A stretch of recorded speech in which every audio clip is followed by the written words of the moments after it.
Hi,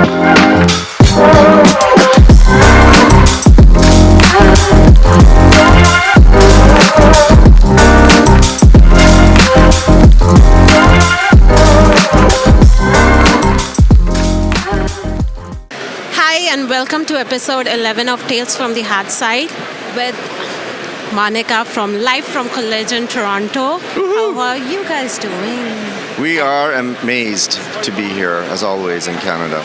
Okay, so this is the episode 11, the quest of DP, transparency, challenges, and benchmarking returns in Canadian venture capital. Today we have our amazing guest, Rafiq, Managing Director of Dipalo Ventures, with Josh, the Manager of Investor and Analyst Relationships at Wesley Clover. A quick background on Dipalo Ventures and Wesley Clover. Dipalo Ventures is a Chicago-based firm, VC firm, and we specialize in hard tech. We are building a success of Fund 1 Vintage 2020 with 14 sector diverse investment and 1 exit and around 50% of founder diversity. Whereas Wesley Clover is a private global investment management firm and holding company. The firm focuses on fund and growth, successful technology company. They have a track record of more than 100 firms that had been created till date. So, Rafiq, I'll let you take over from here. Thank you, Monica. So, Josh, my friend, you and I are journeyman conference goers, first of all, professionally as well.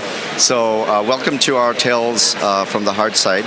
I know we're not going to do a ton of hard side, but we're here at Collision 2023 in Toronto at the massive Enercare Center. My second time in Collision. So I want to just have you introduce yourself, really, and let's start the conversation. Well, before we get into that, it is my second Collision as well. And I'm hoping that, if we go to enough of these, we get a free one. Hey, like a punch card. I'm hoping for Investor Lounge luncheons to return, maybe next year. Yeah, so at Wesley Clover, I work on managing our portfolio of companies. We have different programs in different countries that are accelerator, incubators with companion funds. It all depends on what country and how large those portfolios are, but they all report their metrics in, do the valuations, and then I help introduce them to other investors. That would be the short version. What's the long version? Well, we only have 35 minutes. So I am, where did we first meet? Probably in Lisbon, or was it? I think we met at Collision last year, but we didn't start doing sort of the evening track marathon until Lisbon. Yeah, we have our own evening track of programming, which if you know, you know. But what I'm interested in, we have, obviously startup founders that follow this podcast, and bring your friends, folks that are perhaps building hard tech. I know you're not dealing much in hard tech, so I think we're going to switch gears in this podcast and talk more about Canada. We're going to talk a little bit about the overall investing climate, which impacts everyone, not just hard tech. Differences you see between Canadian and U.S. sort of investment scenarios. But let's just start on a personal level. So, who is Joshua? This legend of the Web Summit Collision evening tracks. But who is he during, when he's not here, when he's here? What's your journey? How'd you get here? International business. I mean, I view myself as a globalist in, we'll say, the positive way. Although World Economic Forum could give me an invite, I haven't been to any of their events. So I started international business. I've lived in, I think, 5 countries, and I've visited many more, mainly focused on different types of business activities. And then I decided to do tech, and I ended up getting a position with this family office. And pretty much from there, it's just evaluating international markets, industries, companies, and having fun at the same time. Having fun at the same time. Josh, I would ask you to just maybe move your mic up a little bit. We're in this really live setting with tons of people, so probably hard to hear. So, what is the purpose of Collision? Like, if you think of Collision in a couple of words, what does it do for Canada? What does it do for the startup ecosystem of Canada? Well, in my opinion, Collision kind of brings the whole nation together in terms of tech ecosystems. Everybody's here. At least from the people that I've met, everybody is here. While also getting some people to come from other countries. It doesn't get the whole globe because it's not central enough, but it does get America to come out. It does get some of Latin America to come out. A little bit of different areas around the globe. But we have lots of tech conferences in Montreal, Ottawa, Vancouver, Toronto. But this one, I would say, really helps get everybody out. We've had Collision in the U.S. before. I think it was in New Orleans. Toronto has been doing it the last few years. There's some talk of maybe changing next year. So we'll see whether they stay in Toronto or if they're going somewhere else. I'm not quite sure. One of the things that I find interesting about this format is the first day venture that you and I both were at this time, where it's a venture-only sort of crowd, and it's interesting. You can learn from them. And then, of course, we've got the various ways that we can engage. Like there's the startup one-on-ones, there's the mentorships things that we do. I just got off stage doing a pitch competition judging thing. I think you were just mentoring yourself. What were you in? Yeah, I was doing some mentoring on fundraising and investor relations type of activities. So one of the morning sessions, we had about 14 or 15 climate-related startups. Monica was in the session with me as well. And so the common themes all have to do with fundraising. So whether you're a hard tech or a climate or a non-climate type of startup, everyone now wonders, what is the fundraising climate? Like, are we going to be able to raise? Should we wait? Should we start now? Should we raise more than we need? Half of what we need to just get it going? So, interesting sort of gamut of fundraising questions. What is your advice? Well, I think it depends. I mean, from the perspective of the company, if you're earlier stage, you're probably better off raising now. Like, you'll probably be able to raise something. If you're later stage, that's pretty much dried up. I was at an event earlier this month where basically one of the speakers said that the IPO market's going to be gone pretty much for the next 18 to 20 months, which it could be. I don't think it'll go to zero because some people will just have no choice. They'll have to go into the public markets to raise.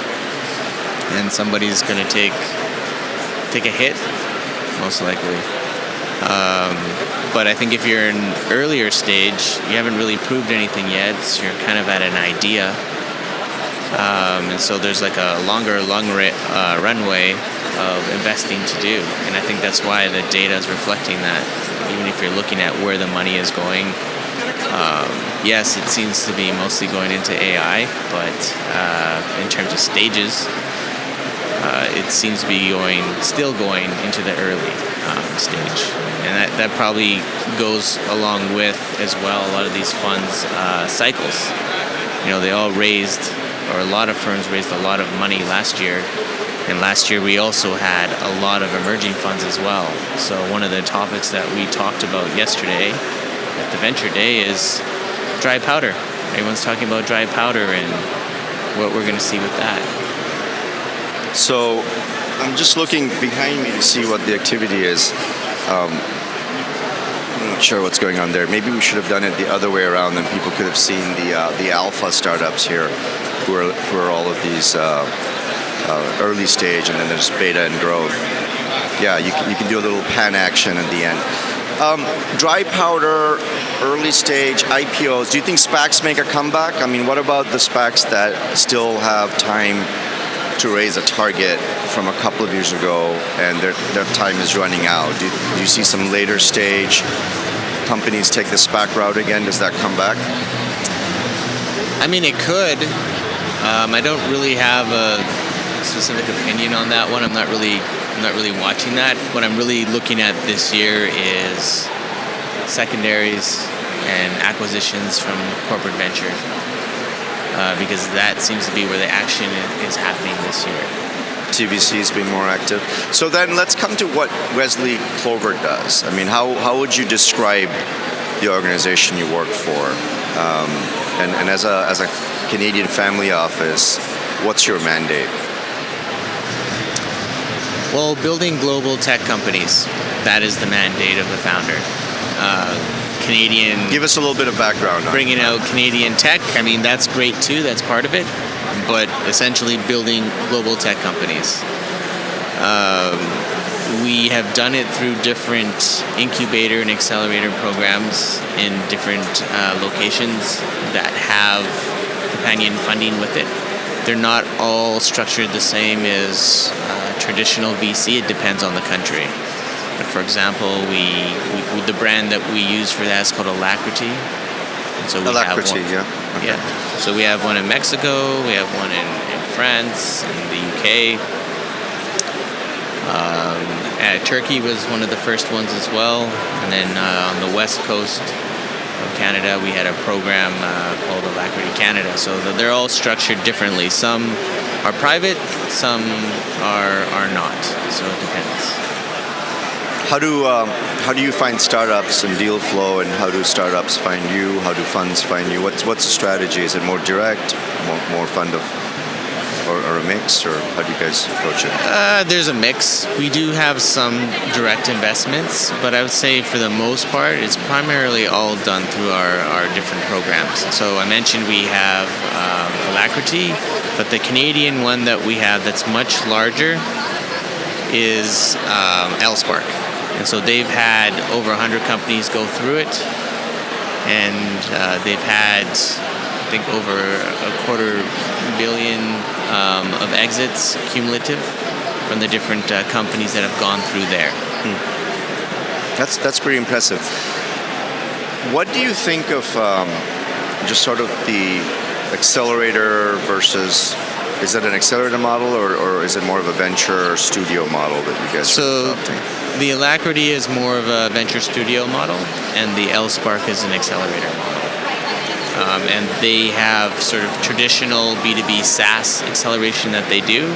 That's their main program, and then they have different tiers of corporate programs with partners that will be focused in on something specific depending on the year and the mandate with the corporate partner that they have.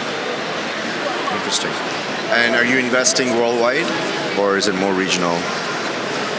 So for direct investments, it's regional. It'll be all Canada for the most part. There's always exceptions to the rule, but I would say Canada for that. Indirectly, though, it's through the different Alacrity programs for worldwide. So Canada is a huge country, and when we're down in the U.S., we think of Canada as a huge country, not enough people.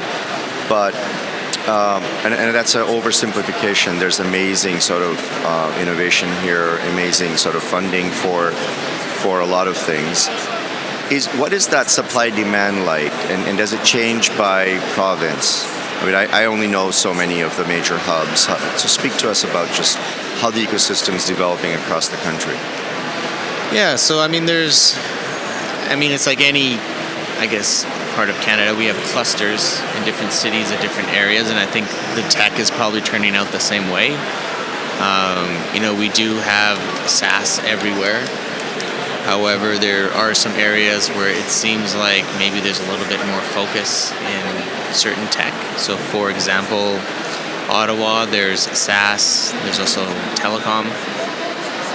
If you look at the West Coast, Vancouver, Victoria area, it seems like there is some,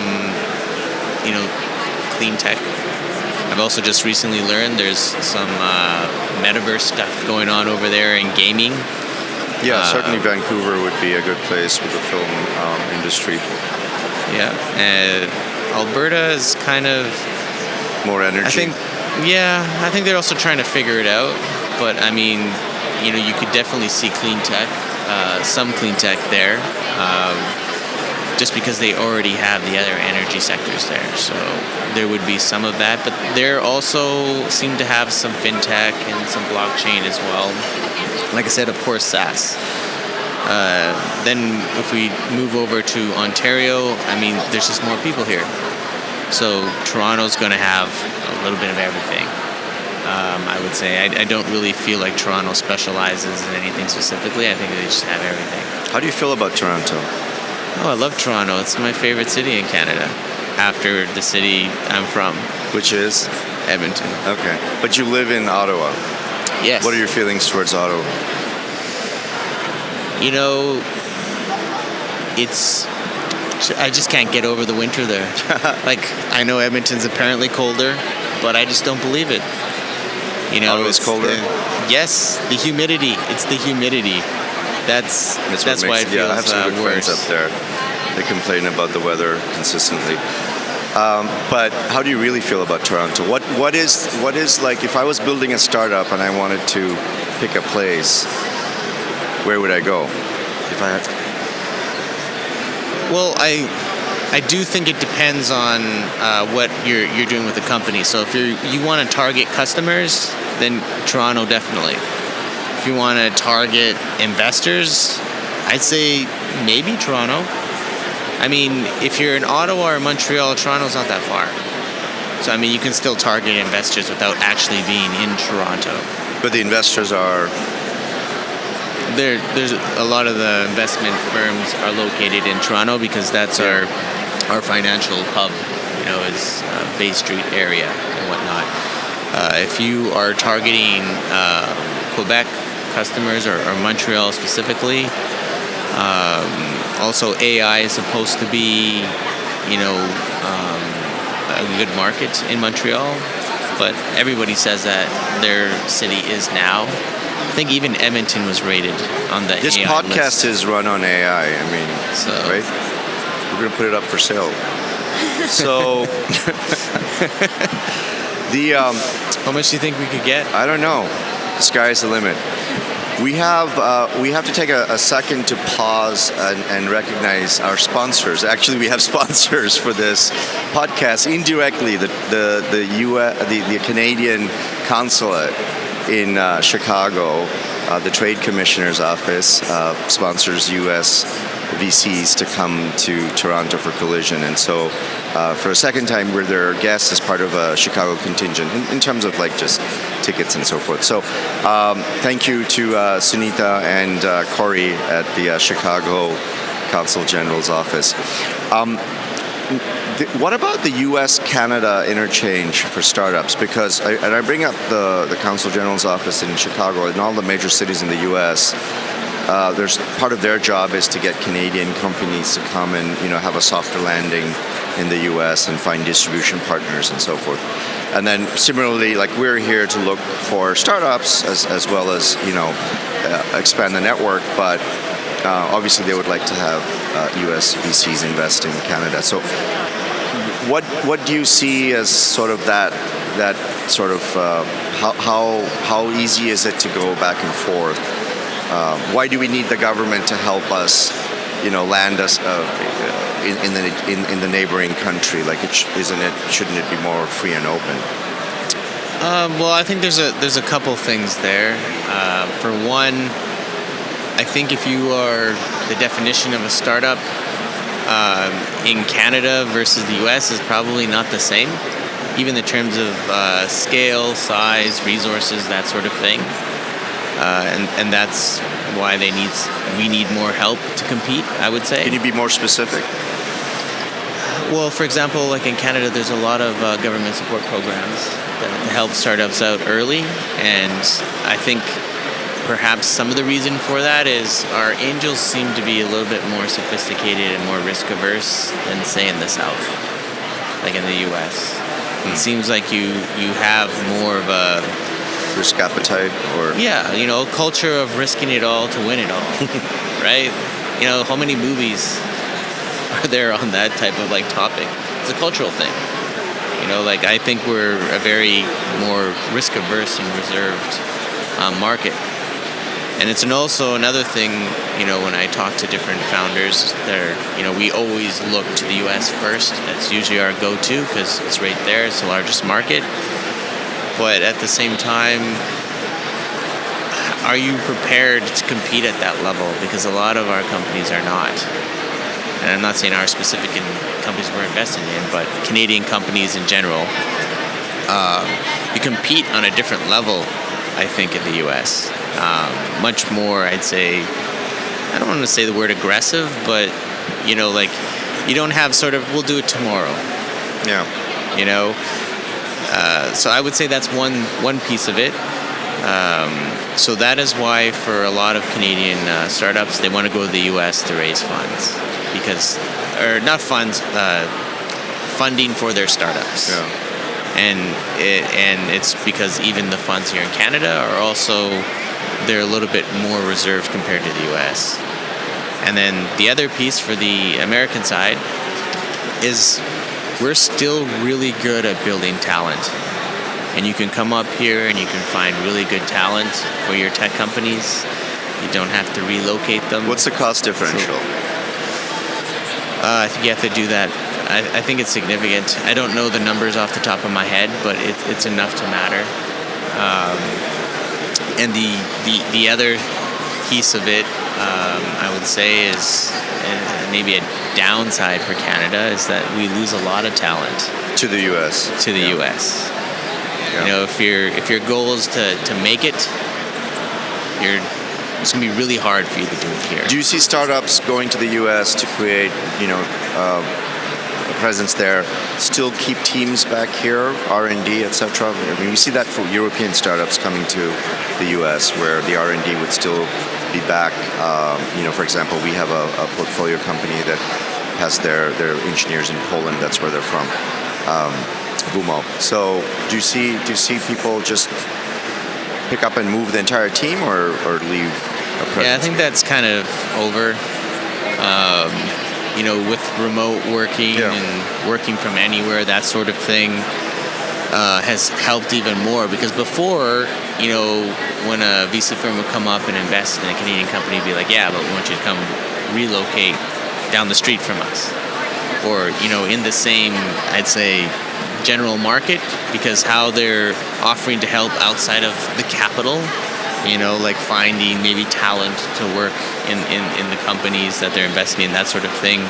The promise was kind of that you have to be close in order to do that, but now you can work from anywhere and remotely. Like, there's no reason that you have to relocate, and you can win on some of the cost differences, I would say. So let's shift gears just a little bit. This is Tales from the Hard Side. So what, as a family office investing directly and so forth, what's your take on hard tech, physical products, and this whole domain that Dipalo sort of, are experts in? So what's the appetite? We usually are talking to people that are maybe hard tech investors, and you're not. So what's your thoughts on that?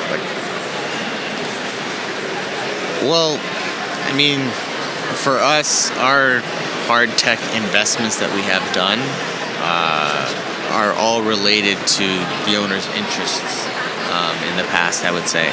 There might be some others, but for the most part, telecom is really, the industry that was in Ottawa. That's pretty hard tech. Yeah. And so there's different areas of it that we have done some things in. But we still need real physical products for solving different issues that we have in different markets, including the ones that you guys do, which is the environment and the clean tech area. And Canada is on board with it. There's a lot of funding that is going to be coming from the government, I believe. At least it was earmarked. I don't know where or when it's going to be deployed, but it was in the news cycles.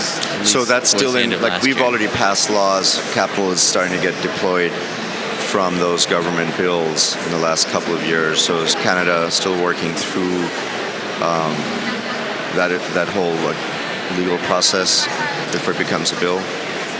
I'm not entirely sure from sort of the legal standpoint of how it's going. I know we had something with a carbon tax before, and so that has already happened.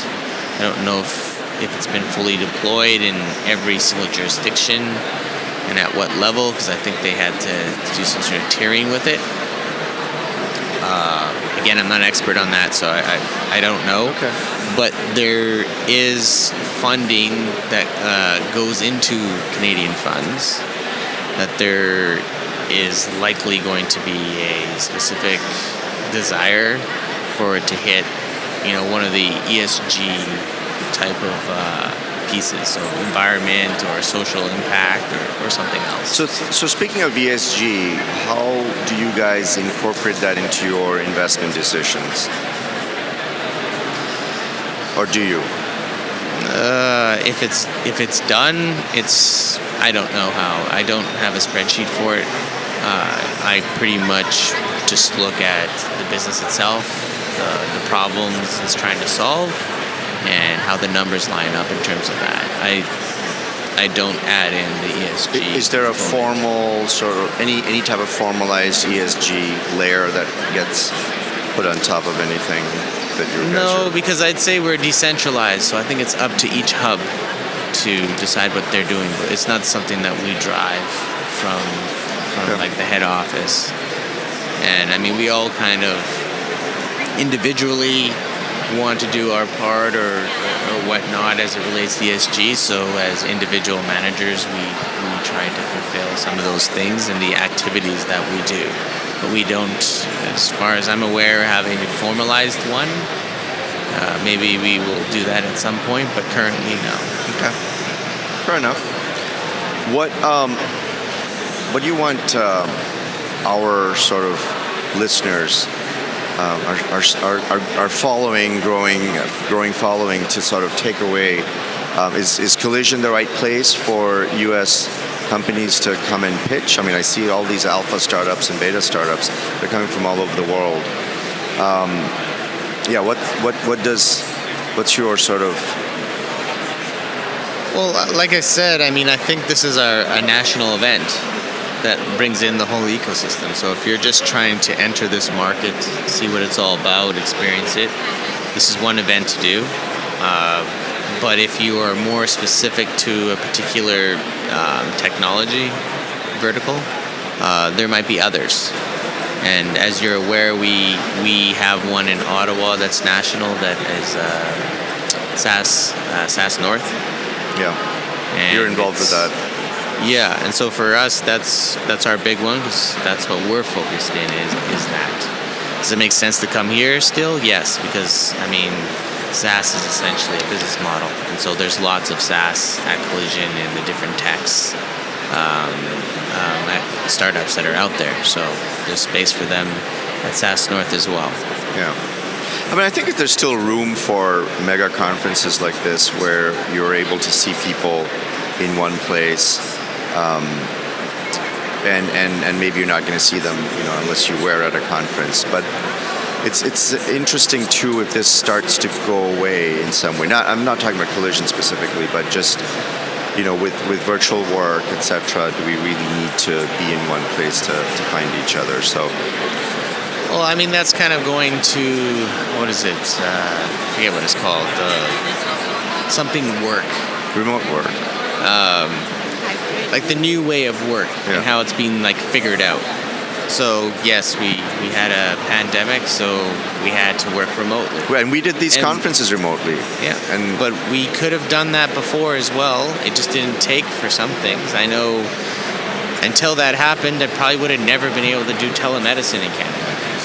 There was something algorithmic about how Web Summit did the 3-minute meetups. Do you remember that during the pandemic, where they had your interests and then they would pair you with someone? So just randomly, as you run into people here, you would randomly, well, not that randomly, sort of have 3 minutes to talk, and if it made sense, you'd connect, and if it didn't, you didn't. So Yeah, that was kind of interesting. Yeah, there was a couple different conferences that had like similar sort of like speed dating tables, but virtually. Yeah. That you could do. I didn't really like it. It was just like 3 minutes of introducing yourself now nonstop. And as you met a new person, it's like they introduced yourself. By the time the introductions are done, you didn't really have any conversation, and 3 minutes are up. I got better at it, where you're not trying to hog the whole time, but get it out, listen, and then decide whether you want to connect or not. So I actually enjoyed it. So to wrap up this session, I basically have this. We've got a little group here going on at these Web Summit and collision conferences, and you were just recently in Rio. There's one in Qatar next year. So this whole group of conferences that Web Summit does. What's like your general takeaway? Do we invest in kind of going back to this pool? Do we rotate? How do you avoid the label of like professional Web Summit collision conference goer? Well, I'd say first off, is that your goal? That is not my goal, but I mean, it's now. I need something new in my life. Yeah, I mean, Rio was fantastic. I enjoyed it. But I also think you have to kind of look at where are you doing your business activity, where are you investing. So optimistically, it's like, yes, I'm global, I want to do it everywhere. But realistically, you can't. Yeah. So I think you have to kind of pick, the regions that are more strategically aligned with what you need to do. And then maybe throw in an extra one here or there that's completely out there, because you might see something you never thought of. And so that's what I like about going to conferences and new places that I haven't been, is because every culture or country has very similar problems, but we don't solve them all the same way. Absolutely. And so that point of view, you're never going to, see really the same way. You'll hear about it later. And that's a very good point, because that multicultural or global perspective is kind of what these guys are trying to bring to it. So it's not always just the same place all the time. You're getting that. Last thing, open your phone and your calendar. Tell me what you're doing for the next 5 hours. And I'll share mine. Let's see if we have some intersections. Love it. All right, so for 5, I'm going to try to hit the 43 North Collision Happy Hour. After that will be the CBCA Canadian Venture Conference dinner. I'll be there. Yeah. If I leave early enough, I'll hit the Future of Innovation VIP. And then after that, if I'm still standing, the Collision After Hours. Nice. So there you have it, the life and times of a family office investor in Canada. Seems like a busy schedule. I've got an investor one-on-one. I've got World Business Chicago that Monica, you're going to be going to represent us, VC networking. And then after that, I keep it open, depending on who messages me the most. I just show up there. So. And I would just like to say, with the Canadian Venture Capital Association, thank you to Monica for organizing it. Yep. Because not this Monica, the Monica with the C. Yes, and she makes it possible. She brings in the international. She connects them to Canadians. Yeah. She puts together these types of dinners. And so if you are an investor interested in Canada and that sort of thing, she's a good person to know. I was at the dinner last year. It's a good gathering. Well, there you have it, folks. And Monica, I'll turn it back to you. Thank you. Oh my God, so much to take in. It's my first collision, so I'm still digging and gathering all the information on the vibes from Toronto. But thank you so much, both of you. Amazing, interesting conversation. Learned so much about how Canadian market works and VC. Well, I hope US and Canada have more good relationships, and both startups or investors work together for helping each other, because we believe, at least I believe, there is so much potential and both can help each other so much. But before we leave, I do want to mention to all the viewers that if you have any topic or thoughts about our today's episode, do ping us, drop your comments in comment section. And if you have any other topics for future, please let us know. We will be happy to put some highlight on those topics. Thank you, Joshua. Thank you, Rafiq. Thank you, Team Collision. And Yeah, Canadian. thanks to the Collision guys for Yeah. letting us use Yes. the booth and everything. Thanks. Thank you so Thanks for much. having me as well. All right, bye. Bye, guys. Thanks, Josh.